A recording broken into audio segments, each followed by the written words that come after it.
But yeah, so one of the things I remember talking about Thomas with a while back was we had talked about the anonymous movement, which kind of synonymous with the Occupy movement. And I was discussing with Thomas about was the use of the Guy Fawkes mask in this kind of, losing one's identity, if you will, behind a collective iconic mask. And this is something that no one has, we haven't seen in modern times anyway. But that when I looked at it from the cult point of view, everything started to make sense. But I think we've got Thomas on the line right now. Thomas, are you there? Hi, Patrick. I'm here. Hey, thanks for joining us this week on Sunday Wire. Sorry we had a little trouble connecting you there across the Atlantic.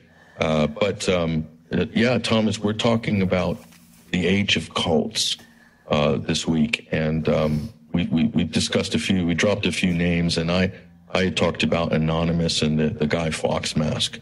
Because I remember we had a discussion about that a few months ago. But everywhere I look, Thomas, I'm seeing versions of a cult, whether it's in the corporate sphere, the music and entertainment, news media even has its own set of cults, and even people starting their own cults on Facebook and YouTube. I think we're inundated. This is the new age of the cult. Oh, absolutely.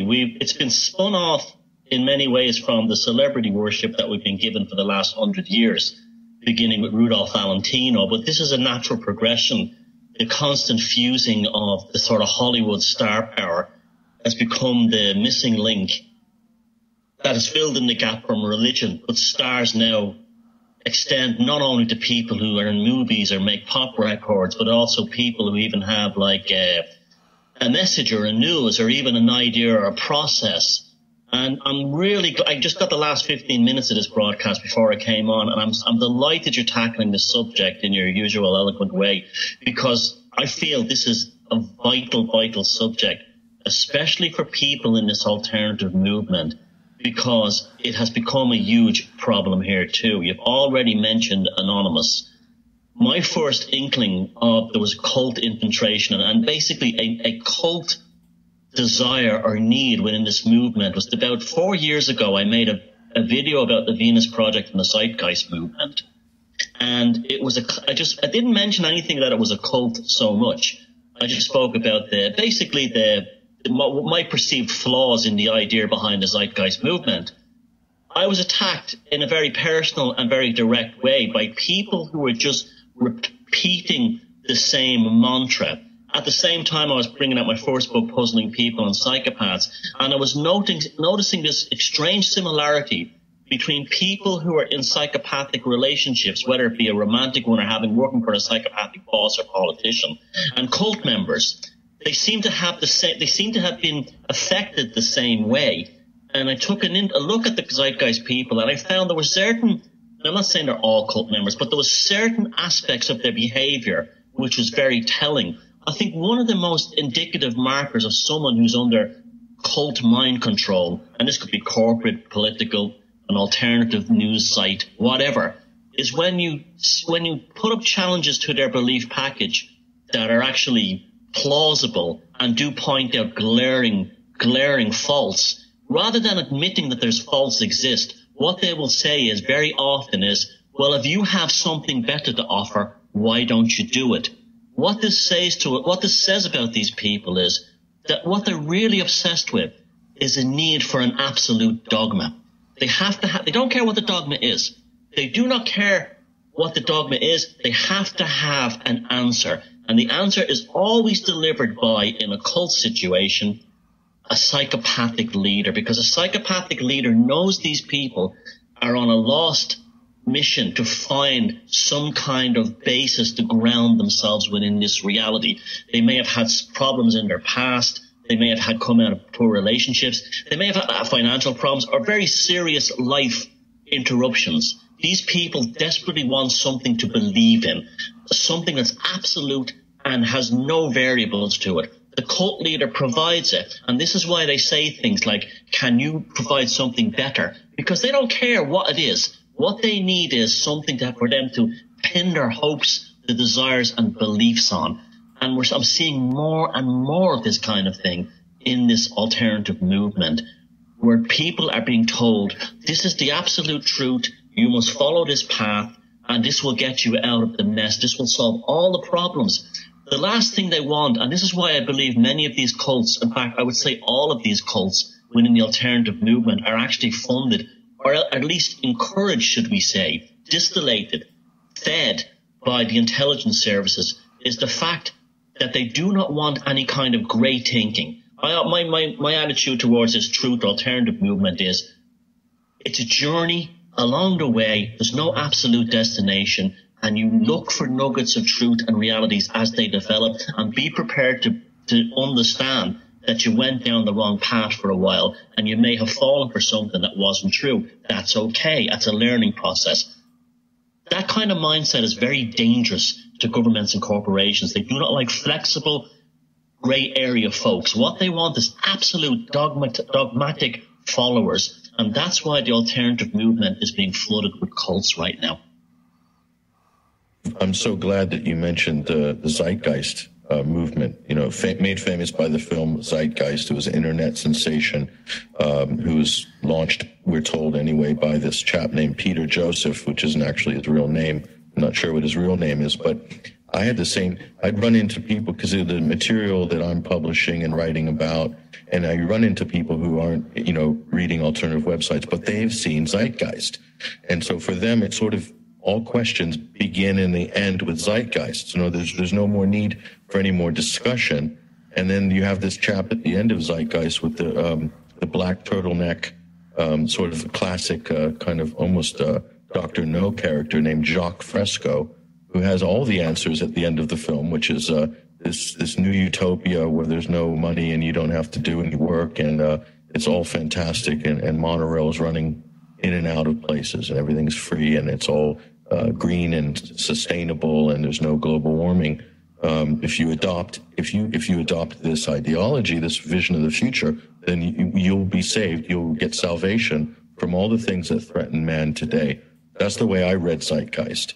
And people are just totally into it. They will not, you can't say anything bad about it. If you do, it's all very, everyone's walking on eggshells, around you if you sort of criticize it. But it, to me, is a phenomenon, because there's a lot of stuff in there that I actually don't think quite add up. But yet you have to, once you swallow that pill, once you take that Zeitgeist pill and it's working, and it's it. It's no more discussion, Well, there's a fine line between idealism and fascism. There really, really is. And there's people out there who are drawn to these kinds of organizations who have this idealism. A lot of them will be genuinely decent, well-meaning people who see there's genuine problems in the world, and they want a solution. And there's no end of cult leaders who fulfill these solution needs within inside them. And as you said, the thing about the Zeitgeist project, that's a lot. I was looking at even their most attractive illustrations. I still wouldn't want to live in it. It looks like a shopping mall in amongst the trees or on the sea. It doesn't look like anywhere that produces any kind of human experience that might be compared to art and philosophy or anything like that. It looks like the humans entering the machine as a flow of current inside this organism. That's all it seems to offer. It offers the destruction of the individual. And that's what the cult is. The cult is the destruction of the individual. Anyone like myself who's ever been attacked by a cult will tell you that what you experience is so bizarre, because on one level, you cannot believe how depraved and low these people sink, what they will do, but also how each one of them is not only sacrificing their own individuality, but they're proud of it. They're proud of the fact that they have thrown away their individuality. They're proud of the fact that they have a hive mind. And they will do this while regurgitating the dogma of the cult and calling other people who don't subscribe to their cult sheeple. This is the cognitive dissonance that they're involved with. Well, it's actually more like a dissociative identity disorder. They're completely out of touch with their own experience inside the cult, and they actually come to believe that any information or anything outside the confirmation bias of the cult is a danger to it. This is very often done through the cult leader, who makes people feel that anyone who criticizes us is attacking us. and then puts them the cult leader puts them in a state of fear, having them believe that the cult leader or the cult ethos is the only path to salvation or idealism that will ever be open to them. And they will fanatically defend this without question, and attack people from the most bizarre ways on sides you can't imagine. They will do, you will think, what happens is the cult becomes a collective of the psychopath's pathology. That's what really happens. These people are a collective consciousness expression of this cult leader's pathology. And this was first noticed in the work of Gurdjieff. Now, Gurdjieff is held up as this great mystic. What Gurdjieff really created was the cult mindset in the modern spiritual sense. This is why so many of the most vicious and the most pathological cults subscribe to the Gurdjieffian mode of control. Gurdjieff's ultimate agenda was that the ends always justify the means. If a Gurdjieffian cult follower in that framework, it's always repackaged and given a new name, has to kill or murder, then that's okay, because that's the end justifies the means. One of the common mantras of a Gurdjieffian cult member would say something like along the lines of what Gurdjieff says: you cut a man a little, and how he reacts will tell you how the man really is. That basically justifies everything from terror stalkings, you name it, because it justifies the ends. You're talking about the fourth way, which is one of the Gurdjieffian sort of programs, if you will. I'm surprised you mentioned that, because I had a brush with this in the past, where I know someone that kind of fell under the influence of that particular one, and it was horrific for this person. I mean, he was beat down and then began to love the abuse, if you will, but he didn't see it as abuse. He thought it was for his own good, but it totally broke down the self-esteem issues. And it's done in such a clever way. It's sold to you as this is going to bring up your self-esteem, when in fact it's doing the opposite. You know, it's an incredible phenomenon. And if you see it in practice, God, I wouldn't wish it on anybody, but it's quite powerful stuff, and a lot of people go for it. And generationally, they'll get their kids into it as well, and then you have a second generation on the program. And that program is now the sort of framework for many of these New Age and alternative movement cults. It basically generates a kind of a New Age version of the Westboro Baptist Church. They suffer indignities and attacks from inside the cult, and they're told how you react to this is how spiritual you are. This is classic mind control. So they are told to reveal their deepest, darkest secrets to the cult leader or the cult inner circle, and therefore there's blackmail tools to use against them. Secondly, after this happens, they're insulted, they're treated like trash, and they're told, if you can handle this, cut a man a little and he'll show you what he's really made of.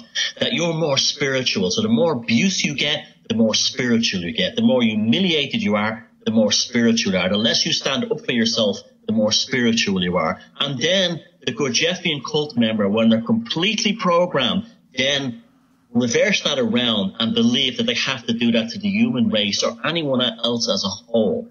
They have to use blackmail, compromise, smear campaigns, gang stalkings. And if the person reacts by standing up for themselves, by calling them out, that person is then proven to be an enemy. They could call, that will be justified in many different ways. You'll be called a psychopath. You'll be called an alien infiltrator, a CONTELPRO agent. It really is the sickest method of mind control I've ever encountered. It really is so damaging. And what's amazing about it is when these people come out of it, they're so badly damaged, they almost never recover. There are trails of unknown suicides that are much larger numbers than Jonestown, and we'll never know about them because it was some guy or some woman who went through the Gurdjieffian-style programming who spent their final moments alone with a bunch of sleeping pills and a bottle of whiskey.